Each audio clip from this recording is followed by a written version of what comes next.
When creating my cookbook, I was asking myself, can I create a pizza recipe that's going to be appealing for those of you who are perhaps doing AIP or you're doing paleo? For those of you who are doing AIP, you can't do seeds, right? How do you make a pizza with no seeds, with no nuts? And so today I want to show you two types of recipes. One of them is purely paleo, where you can use sunflower seeds or cashews. The other one uses cassava flour, a really interesting flour that's becoming more and more popular in the paleo community, and I'll show you that in a second. So why don't we get started with our crust? And the first one we're going to be making today together is our sunflower crust. Really simple. What we're going to do is we're going to pop the sunflower seeds to our food processor. And what we want to do is just pulse them for now. We don't want to be combining them with any other ingredients because it's hard to pulse the seeds when you're putting olive oil in. The blades are not going to catch it. So let's do that for a few minutes.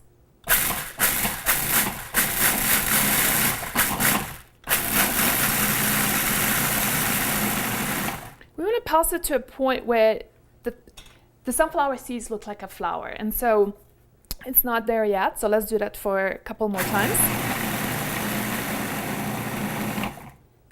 Getting there, not there yet.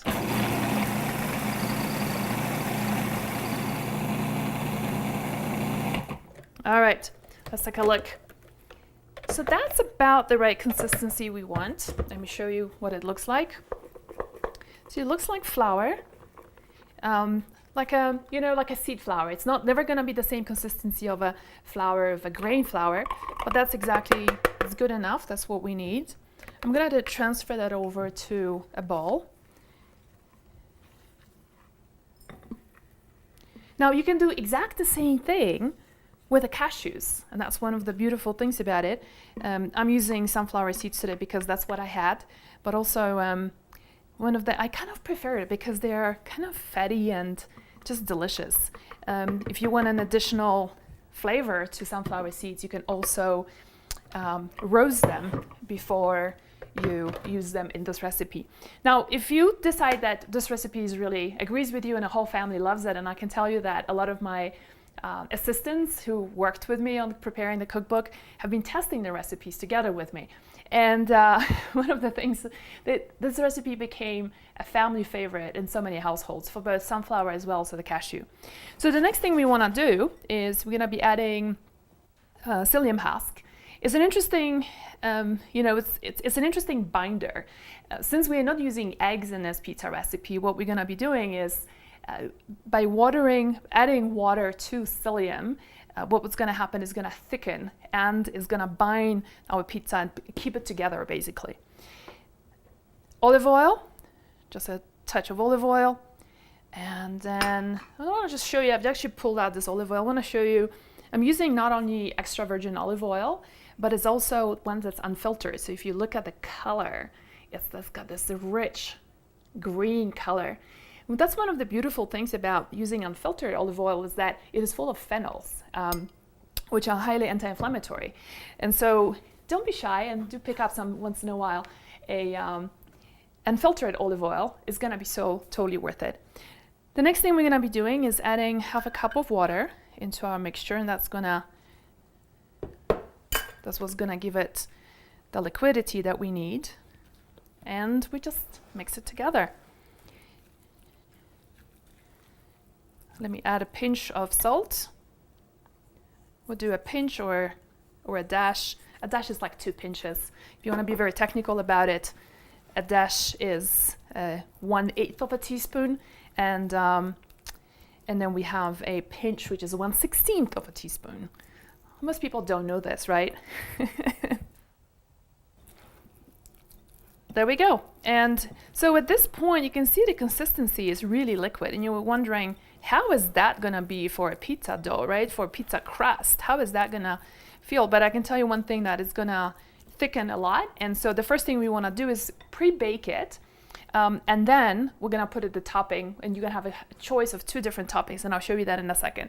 So what I'm using as a way to prepare our pizza dough, our crust, is, I've cut up a parchment paper that's exactly 10 inches in diameter. And so we want to make our crust to be about 9 to 10 inches in diameter. It doesn't have to be perfect, but thereabouts, that's guarantees it a good thickness. And so what I'm gonna do next is really helps to have a bit of water ready so you can moisten your fingers and then nothing sticks. That's one of the beautiful things about it.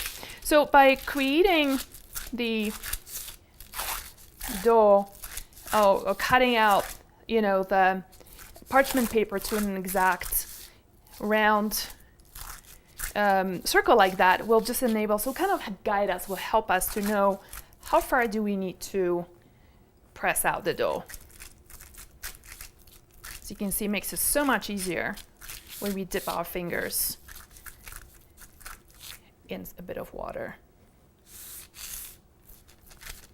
So I've got the oven going at the background, and we want to preheat the oven in 400 Fahrenheit, and then just pop it in for as little as 10 minutes.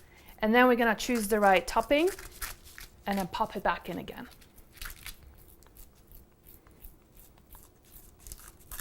So as you can see, if the paper is 10 inches in diameter, and I'm pressing it out to be about 9 inches, which is perfectly fine. If you prefer to have a very thin pizza, then you can definitely press it out even more to reach that 10 diameter dimension. Okay, so we're ready with that, and what I'm gonna do next is pop it into an oven, 400 Fahrenheit for 10 minutes.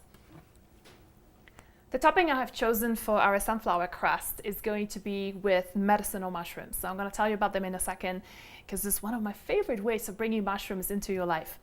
So we're going to start off by laying the base for the pizza. Now, note one thing is I'm not using any tomatoes in this recipe. It's because I'm trying to make it AIP compliant. Also, you have tons of recipes out there. They're using tomato-based paste and so in your pizzas. And so I don't need to show you that. But I wanted to show you how to make something without a tomato that yet tastes so delicious. And part of the trick here really is to use a pesto that's got a significant amount of acidity in it, so that it compensates for the lack of tomatoes, which really a lot of times we're putting a tomato paste on top of a pizza in order to bring in the acidity to the meal. Now, the medicinal pesto that you see right here is the full recipe is in my cookbook, and I'm using things here like dandelion, parsley, cilantro. Every one of them has got a very strong medicinal property. Dandelion, wonderful as a kidney cleanser. Cilantro, you're talking about a binder to heavy metals to evacuate them out of our bodies. Parsley is absolutely wonderful for the liver. And when you get my cookbook, you know that the liver is one of the fundamental organs that is responsible for helping us to get rid of metabolized hormones, and so hence helping us to rebalance it. So a beautiful way of bringing these medicinal food into your pizza. So enough of talking, let me get started. And really what we're gonna do is, this also contains, of course, olive oil. So we've got the sense of, oil already there. That's not gonna leak into our crust, and the oil is gonna stop that from happening. So just spread that around.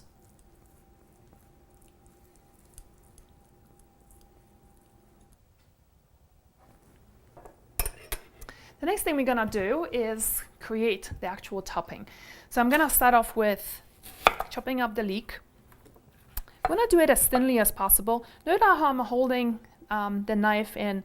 This is one of the things we're going to be teaching is in the kitchen makeover, is how do you hold a knife so that you don't chop up your fingers. And you wanna cut up the leek thinly. You're going to have a pretty sharp knife for that. But that's just about the right amount. Transfer it over to the bowl. You're going to break them up a little bit so that we can easily spread it around the pizza. And then the thin parts, the slices, are gonna pick up the heat and get very nicely kind of like caramelized in the heat of the oven. Okay, so that's the leek. The next thing we're gonna do is, let's talk about the mushrooms. The reason why I chose to work with medicinal mushrooms is because they have incredible immune boosting properties. If you talk about things like brown button mushrooms or the white mushrooms that are very commonly available everywhere, they taste good and they would totally work in this recipe, but they don't have the same medicinal properties. And as you know, this cookbook and this way of eating and living is all about making your meal into a medicinal bowl. It's almost like a bunch of supplements you're putting in, but with real food. In China, a lot of the mushrooms are being used for people who underwent, for example, cancer treatments. They went through chemotherapy. The immune system is significantly suppressed. So the mushrooms we're using today are shiitake mushrooms, and I'm also using oyster mushrooms. There is a lot of mushrooms that are today available in a lot of health stores. And so I would encourage you to experiment as much as you can. They all have slightly different properties, but they all taste really wonderful. So the first thing we're gonna do is just, as you can see, the shiitake mushrooms are small. So there is not much chopping that needs to be done. We're just gonna very roughly chop them up so that they cook fairly evenly.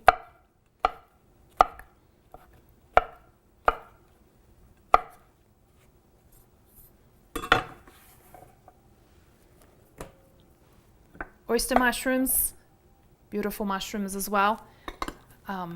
They're very gentle, they're very soft. And so you don't want to be too aggressively chopping them, that's for sure. They're full of moisture, so they will shrink quite significantly. You will see that when we take the pizza out of the oven. And that's pretty much it. Now, we want to bring a little bit of flavor to our topping. So the next thing we're going to do is I'm using quite an interesting combination. On one hand, you can use apple cider vinegar. I chose here to go with rice vinegar just because it goes nicely with mushrooms that are originally from China. And then I'm using coconut aminos, which is a replacement for soy sauce. If you have no problem with soy whatsoever, go for it. It's perfectly fine.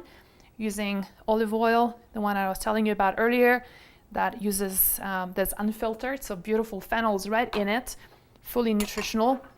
And for a little bit of a interesting touch, I'm using tarragon with these mushrooms. Tarragon goes really beautifully with mushrooms. It's a subtle spice, but it brings out the earthiness of the mushrooms in a phenomenal way. We're just gonna toss everything up right now. It already smells so good.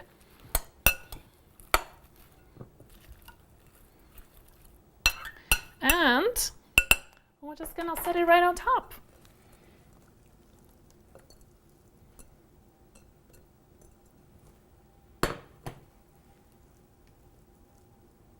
As you can see, I'm one of those chefs who loves to use my hands rather than be hiding behind all sorts of equipment. I feel like it creates a special bond and a connection to food. So that's about that. Let's pop this baby for like a 15 to 20 minutes in a 400 Fahrenheit oven. And the pizza is out of the oven.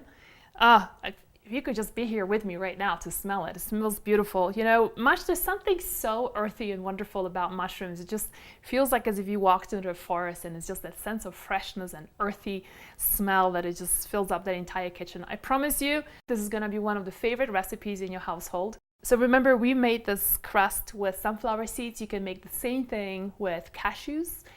If you have almonds on hand, you can make almond flour the same way I made it in the food processor, and use the same recipe to create any of those. And in fact, if you like this recipe so much, and I suspect you will, then do pre-make these flours so you don't have to dirty your food processor every time. Just make a larger batch of whether it's sunflower seeds, whether it's your cashews or almonds, make that into a meal, freeze it up, and pull it out whenever the kids want to have a pizza. So no more ordering out of a pizza. Domesticated pizza is the way to go, and especially when you use something like these amazing medicinal mushrooms.